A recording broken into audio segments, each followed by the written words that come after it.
کی ایسی جو ہے بات نہیں ہے، بلکہ ان کو سنبھالنا پڑتا ہے، ان کو سمجھانا پڑتا ہے. ان کے سروں پر کوئی ذمہ داری نہیں ہوتی، وہ جیسے چاہے جہاں چاہے جو چاہے کرنے والے ہوتے ہیں. لیکن ان کی نگرانی کر کے ان کو ابھی سے دینی ذہن سازی کرنا یہ اساتذہ مدارس اور والدین کا کام ہوتا ہے.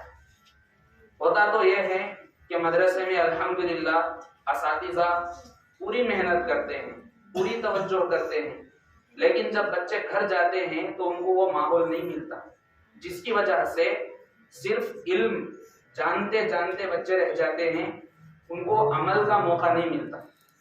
اساتذہ کہتے ہیں بچوں کو ٹوپی پہن کو رہنا، وڑنی وڑ کو رہنا، کھانے میں دعا پڑھنا، سنت طریقے سے سونا، فلاں فلاں کرنا.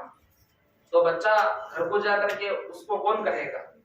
کھانا بچہ گھر میں کھاتا ہے تو اس کو بچہ دعا پڑھنا ہے، اساتذہ گھر میں بول کر بھیجے ہیں، تو پھر وہ گھر میں جا کر کے عمل کرنا ہے، تو عمل کون کرائیں گے؟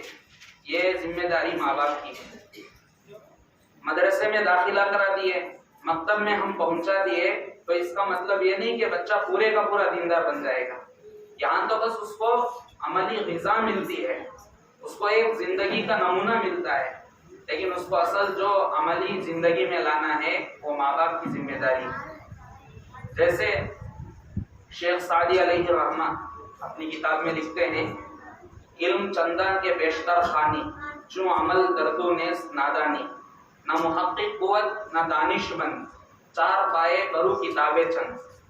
حضرت کہتے ہیں کہ علم تم جتنا بھی پڑھ لو، علم چندان کے بیشتر خانی، علم تم جتنا بھی پڑھ لو، چوں عمل دردو نیس نادانی، علم پر عمل نہیں ہے تو جاہل کے برابر ہے. 5 وقت کی نماز فرض ہے، یہ کس کو پتہ نہیں ہے؟ یہ تو غیر کو بھی پتہ ہے، لیکن اس کو عالم نہیں کہتے. سیڑھی آتی ہے، سیڑھی کے اندر پورا قرآن ہوتا ہے، موبائل کے اندر پورا قرآن ہوتا ہے، کیسٹ کے اندر پورا قرآن ہوتا ہے، تو ہم اس کو حافظ کیسٹ صاحب نہیں کہتے، حافظ سیڑھی صاحب نہیں کہتے. کیوں؟ بس وہ تو ایک نقل اتارنے والی چیز ہے، وہ تو ایک جو ہے سسٹم والی چیز ہے. اس طرح اگر ہمارے بچے سسٹم والے ہو گئے، مدرسہ آ رہے ہیں پوری تشریعی شریعت کے ساتھ آ رہے ہیں، اور گھر جا رہے ہیں تو پھر اپنا بھیس بدل رہے ہیں، عمل سے خالی ہیں، تو پھر چوں عمل درتو نیس نادانی. اگر تمہارے اندر عمل نہیں ہے تو جاننے کے باوجود نادان ہو، جاہل کی طرح ہو. مثل الذین حملوا التوراۃ، اللہ تعالیٰ فرماتے ہیں کہ جو تورات کو اپنے اوپر لیے ہوئے تھے، کمثل الحمار یحمل اسفارا، وہ تورات کو جانتے تھے. کس طرح جانتے تھے؟ جیسے ایک گدھا ہے جو اپنے اوپر کتابوں کو لادے ہوئے جا رہا ہے، تو اس کو مولانا گدھا صاحب نہیں کہتے، کیوں؟ اس کے اندر علم نہیں ہے. تو لہٰذا محترم دوستو اور معزز پردہ نشین خواتین، ہمارے بچوں کو اس وقت دینی ماحول کی سخت ضرورت ہے. جو دور حاضر چل رہا ہے وہ عیاں ہے، میرے اور آپ سے چھپا ہوا نہیں ہے، نیو ایجوکیشن پالیسی کے نام پر.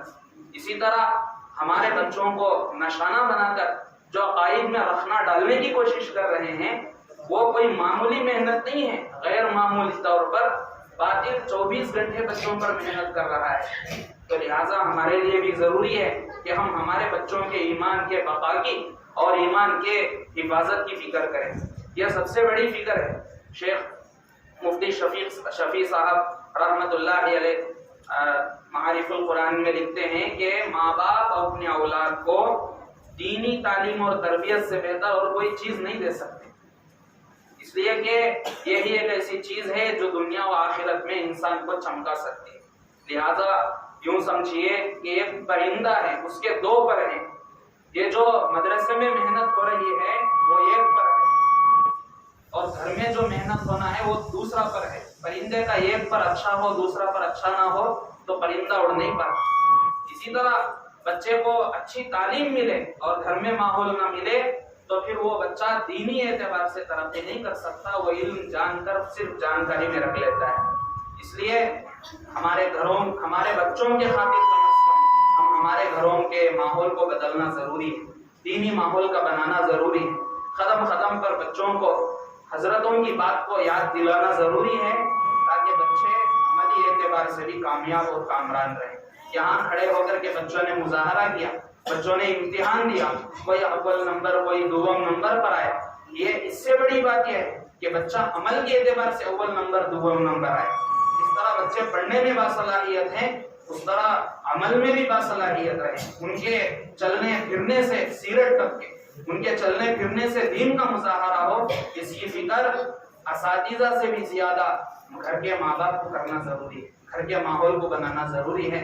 بس انہی چند کلمات پر میں اپنی بات کو ختم کرتا ہوں. وآخر دعوانا ان الحمد للہ رب العالمین.